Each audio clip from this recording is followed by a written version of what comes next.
Hi everyone. As long promised, today I am finally going to be reviewing these awesome two books by Cara Lynn James, which I read maybe a month or so ago. I finally have to return them to the library, and I really enjoyed them. These are the first two books in her Ladies of Summerhill series, and I should mention in advance I'm doing a little bit differently than I usually do. Usually I do like a blow-by-blow synopsis of the books I'm reviewing, but today I'm just going to give you like my general thoughts and the synopsis and stuff, just see how that turns out. I actually read the second of the books first, Love on Assignment, because they didn't have her first book in the series, and then I read the first book second, Love on a Dime, and there's also a third book which I haven't read yet called Love by the Book. According to some reviewers, it's not quite as good as the first two, but I should also say this isn't one of those continuing series where you have to read every previous book to understand what's going on, and you're going through the journey through life with all the same characters and just like watching them get older and have different adventures, and like new generations are being born and such. They're all just linked, as the title says, Ladies of Summerhill. They're staying by the same so-called cottage in Newport, Rhode Island in the summer. The first book is in 1899 and the second is in 1900. So I guess the third would be in 1901. Like these are like gigantic mansions. They had a whole millionaires row and stuff. Obviously the mansions are still standing today. Mostly they're, I believe, house museums, not like rich people like actively living in them anymore. But the rich swells. It was a summer colony in Newport, Rhode Island for like many years, since I believe it started sometime in the 19th century, but it really got going and became really popular in the late 19th century. And these like rich like professional millionaires, they actually had the like chutzpah to call their mansions cottages, even though no person living in the real world would ever think a mansion is anywhere close to a cottage. Even a humble mansion like Summerhill is like it's still a freaking mansion. It's not a cottage. So anyway, and these are also, as I discovered, I did see the synopsis in the back there, like historical romance, which that's totally cool. I write and read much historical fiction myself, and I've also really grown more interested in romance novels over the last like 13 or so years because of some like blogging buddies I've made in the writing blogosphere. But I didn't realize until I started reading them that these are all some Christian historical romance novels. Obviously I'm Jewish, so I don't share the same like religion of the characters, but I ended up really enjoying it. And they're like some kind of like non-specified Protestants. I wish she had like said what denomination their churches are, but I guess that's just like a different cultural thing than I'm used to, being from a different religion and just being familiar with Catholicism when it comes to Christianity, like more of a cultural thing. I'm sorry if I'm rambling. So this is like I really enjoyed it, and because I'm some like fool at the library that I hate when they do this. They put like stickers covering up part of the synopsis, so I pulled it up on Amazon so I could read the sticker, the part that was covered up by the sticker. And this is for Love on a Dime, the first novel in the series. Newport, Rhode Island, 1899, is a place of shimmering waves, sleek yachts, and ladies of leisure, of opulent mansions that serve as summer cottages for the rich and famous, homes of railroad magnates and banking tycoons, dashing young men, and the women who aspire to marry them. But it's not the place for lady novelists, especially not those who pen disreputable dime novels. This poses a problem for Lily Westbrook, because that's exactly what she does. No one in Lily's social set knows she pens fiction under the nom de plume Fanny Cole. Not her family, or the wealthy young man about to propose to her, and especially not Jackson Grail, the long-lost beau who just bought her publishing company and who stirs her heart more than she cares to admit. But Lily must put aside her feelings and follow the path that will maintain her family's social stature and provide the financial security everyone is depending on. Now Lily faces a double dilemma. Can she continue to protect her secret identity? And will she have the courage to choose the man who will risk it all just to win her heart? And I really like this. Does a really good job, perhaps a little bit too historically accurate, but it's the I mean, I know a lot of myself included, and pretty much like I would assume like everyone in the modern era, or at least in the Western world, they just can't understand or relate to this like, oh, duty and loyalty to family above all. If my parents say, oh, you can't marry that guy, or I don't want him courting you, oh well, I guess we just have to break up, and I'll be sad about it, but I'll just dutifully marry the rich dude they do approve of, because God forbid I have a say of my own, or I can't. Particularly for Lily's dilemma, she feels she has to marry this like he's a total piece of work, and his mother is even worse. Like, oh, like a mother-in-law from hell. Harlan Santerre, her the rich guy her family does approve of, because he and his mother, they live on like a huge bombastic mansion on, like, I believe it was on Fifth Avenue, instead of a humble little like 3-story brick townhouse in like the lower part of New York City, because oh, you just, they want like upward mobility. And oh, if they find out Lily has been writing these disreputable dime novels, even though they're actually very, like morality tales, sort of, they have, like Christian values. It's not, like bodice ripping like pot boilers she's writing. She's actually imbuing her romance stories with a moral message, and she's totally afraid, and like justified so, for the era in her social set. If they find out, even if my parents might, like initially, eventually, like approve or like understand why I'm doing, even if they might not, agree with it or whatever. Oh, we have to think about all the Joneses and the Smiths and all the other rich swells. Oh, and they would disapprove, and then we wouldn't be like admitted to their society anymore, and we would be socially shunned, and we would lose opportunities. And just, this was like a really, really big deal in that era. So many people just, don't understand, because now it's like basically, everything goes, and people just, or at least in the US, I know it's a bit different in the UK, they don't really have a sense of, like a class structure, like all being different classes, and like really big divides between, the haves and the have-nots and such like that. But I also did like, Lily has her own mind, obviously, in addition to writing the novels, although she always comes heavily veiled when she comes to drop off her like manuscripts and like pick up the edits and then return the polished final product, and like to collect her paychecks. Like, she just really, really does not want to reveal her identity at all, and she's obviously using the pseudonym. And she also works for a Christian settlement house in New York City, helping poor immigrant women, along with her buddy Miranda, who's also a cousin of Harlan, the man her parents are really, really pushing for her to marry. And that's really something that, just gives her a lot of joy. It's something just, something she lives for, and she donates a lot of the proceeds she makes from writing her dime novels to this settlement house. But then obviously, like, she broke up with or Jackson, he just kind of ran away in the prelude, I'm sorry, the prologue, I'm blanking on the word, because like he was overhearing her parents saying, oh, we don't approve of this guy, he just doesn't have enough money. So he basically like up and leaves, and like Lily has been wondering all these years since, like, what did I do? Was something wrong? Did he really reject me? Was he, afraid to like ask my parents for permission or approval or blessing to, marry me or like openly court me? Because they were like secretly dating and such like that. I think they're about like 3 years apart or so, maybe 4, but I think it was closer to 3. And so anyway, like, and then Jackson comes back after he's, a self-made man. He's made a lot of money in the years since, Lily last saw him, and he was, like attending a Tony private school on a scholarship along with her older brother George. And like, and this is kind of, a lot of people did mention in the reviews, like, why doesn't Jack, or his nickname is Jack, even though I mention his name is Jackson, but he goes by Jack. Like, why didn't he just mention when he, comes back to stay at Summerhill over the summer, like, Lily, I'm interested in winning you back. I'm sorry, like, I did something bad before, and this is the reason I did it. Like, she wouldn't have been, maybe so confused for so long. Like, dude, just man up and say, oh, I'm interested in winning you back, instead of leaving someone to guess. Because when you don't declare your intentions, particularly early on, you might like lose the woman you're really, really interested in. You can really only blame yourself. And then there's also a lot of, thickening drama. There's a subplot with Lily's brother George's wife Irene. She has a really, really, like scandalous secret past, but we don't find out until the end just exactly what this, like, like horrible, like just like scandalous, like beyond scandalous secret might be. And the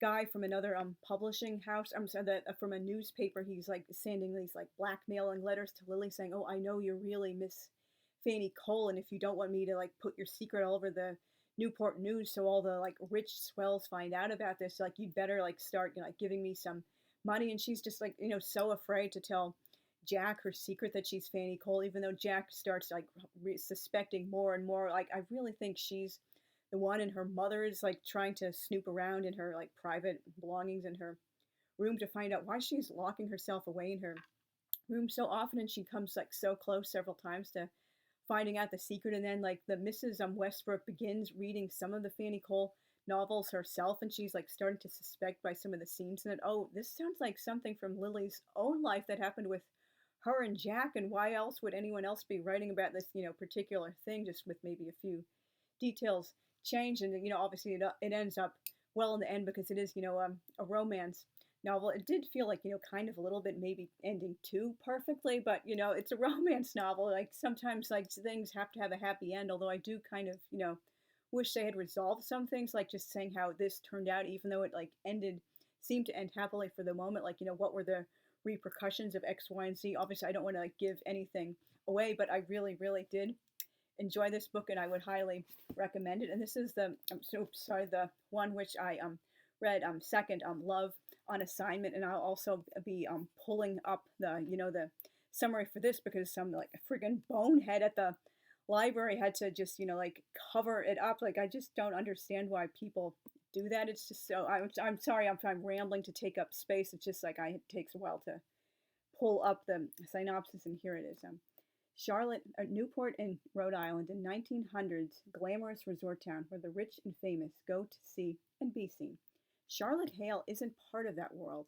She's a working girl, a secretary for a local newspaper who dreams of becoming a real reporter. When her boss offers her an assignment, she jumps at the opportunity. She'll go undercover as a governess to investigate a scandal about her new employer, Daniel Wilmot, a young widowed professor of religion who writes a controversial column in a rival newspaper. Charlotte's qualms about misrepresenting herself to Daniel soon morph into a deeper quandary. How can she get the goods on a man who turns out to be so honorable? How can she plot the downfall of a family that has inspired her to rediscover her faith?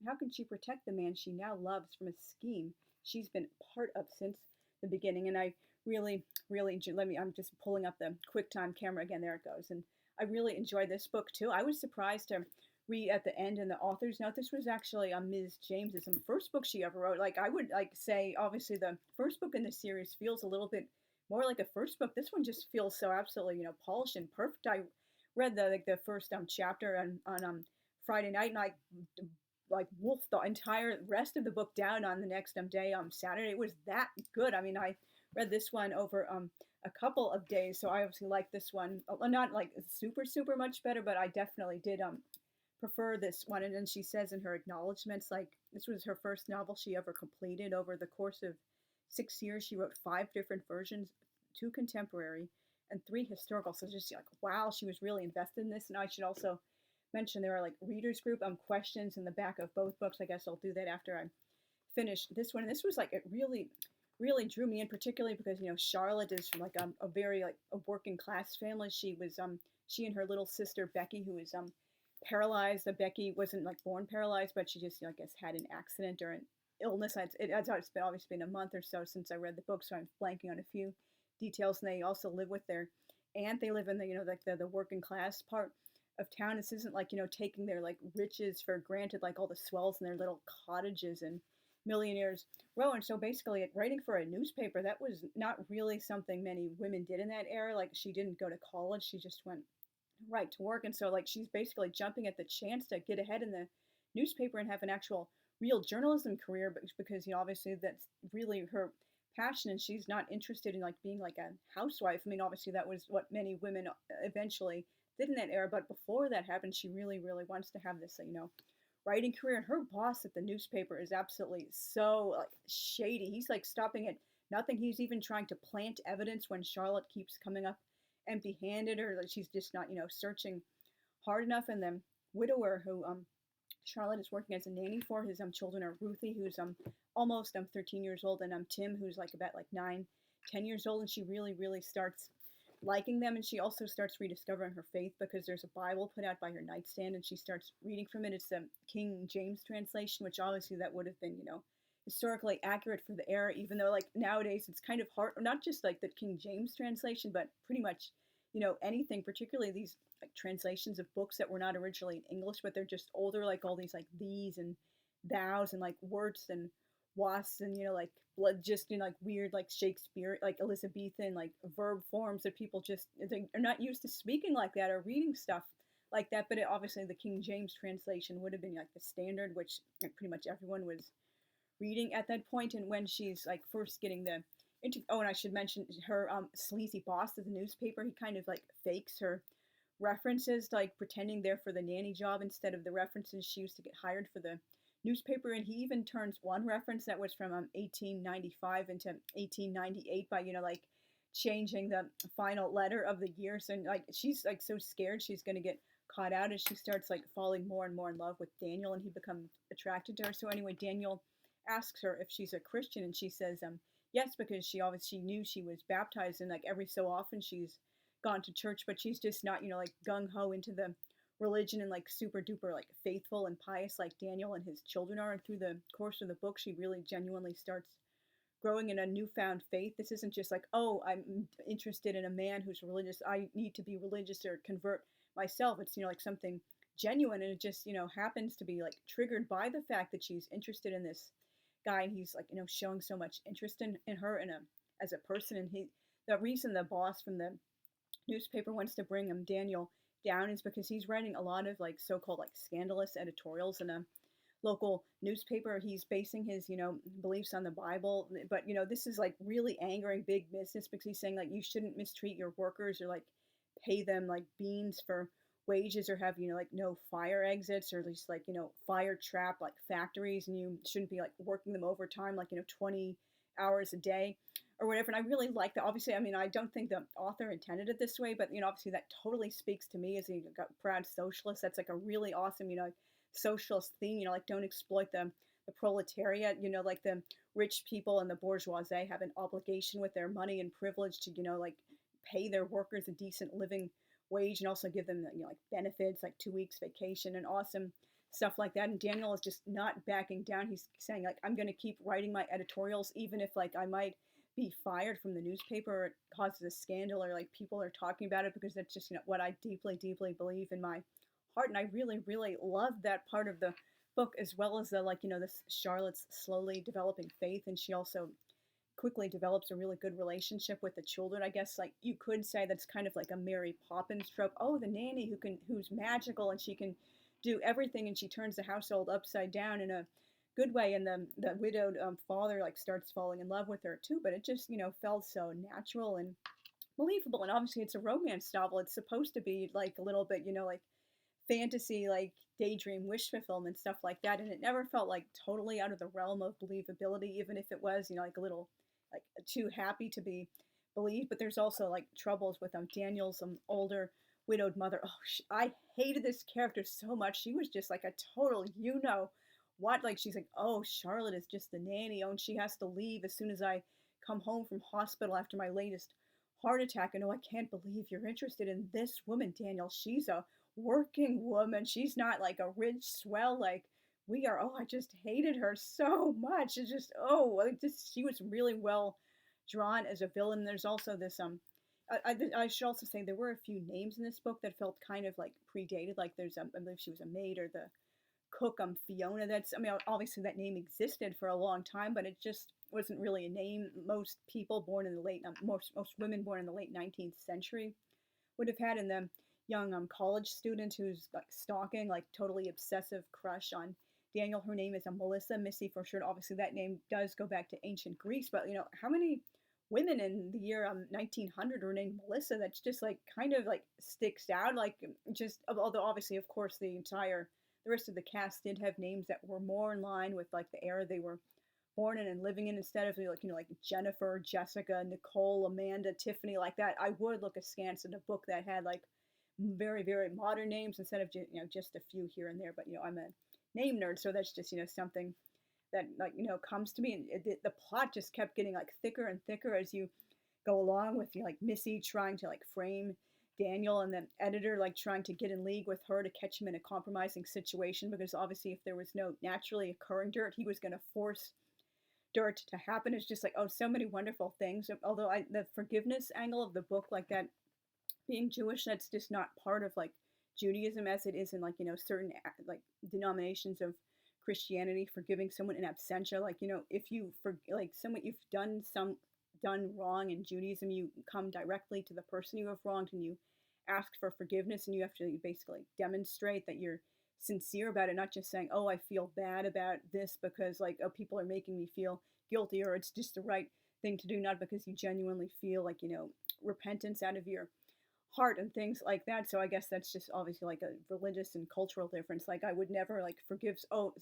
someone in absentia who was still like actively doing bad things against me if he or she hadn't, personally come to me and like asked for forgiveness and like then demonstrated like changed behavior over a very long time. Just like so many things about this book which I just, absolutely loved. I'm sorry if I'm rambling. It was just like so good. I couldn't recommend it highly enough. And some of the questions in the back of the book for like the reading group guide, Mr. Pfeiffer presents Charlotte with an opportunity to further her career, but it involves compromising her integrity and secretly spying. She asks herself, was it really ethical to investigate an unsuspecting man, even for an admirable cause? What do you think? I know I should have added also, I know many other reviewers also noticed this. It's kind of like, like long drawn out, like Charlotte saying, oh, I've done something bad. Yeah, you might not forgive me. And Daniel saying, oh, whatever you did before you became religious or before you met me or like before you started getting real feelings, like that's just, I don't care about that. And they just keep going back and forth. Like either you're going to confess what you did and like just tell her like, I don't care what you did, or just, like move on. Then that could have been like handled a little bit, differently. This is another question. Charlotte and Daniel do not always agree on how to raise children. Charlotte believes that children should have more freedom, while Daniel believes in constant supervision and guidance. Is one opinion more right than the other? Why or why not? Mr. Pfeiffer and Daniel are both Charlotte's bosses throughout the novel. What obstacles does having two supervisors cause for Charlotte? Have you ever tried to serve two masters? What was the outcome? Why do you think Sarah, Daniel's wife, his obviously the dead wife, not the current wife, experienced so much depression despite her wealth and societal status?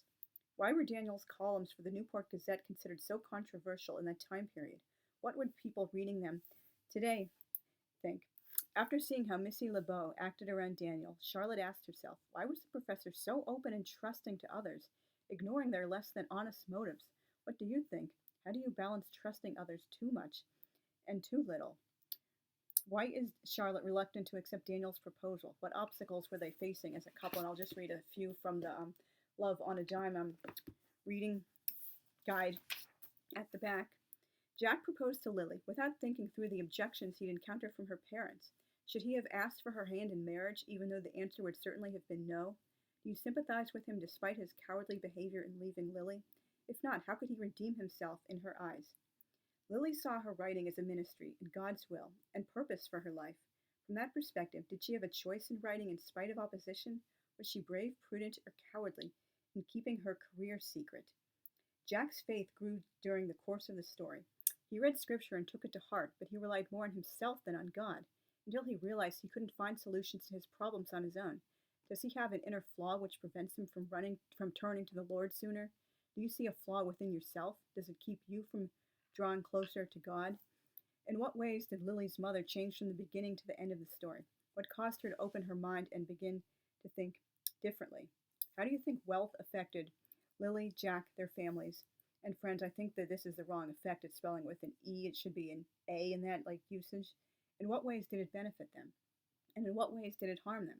How did their faith influence their lives? And if you can't already tell, obviously I've raved about them. I really, really enjoy them. And I'm going to be requesting the third book, Love on a Book, through the interlibrary loan system. And so thank you guys very much for watching to the end. I really, really would appreciate seeing some comments, and drop a like and consider subscribing if you haven't already. I'll see you guys again very, very soon. Thanks for watching. Bye.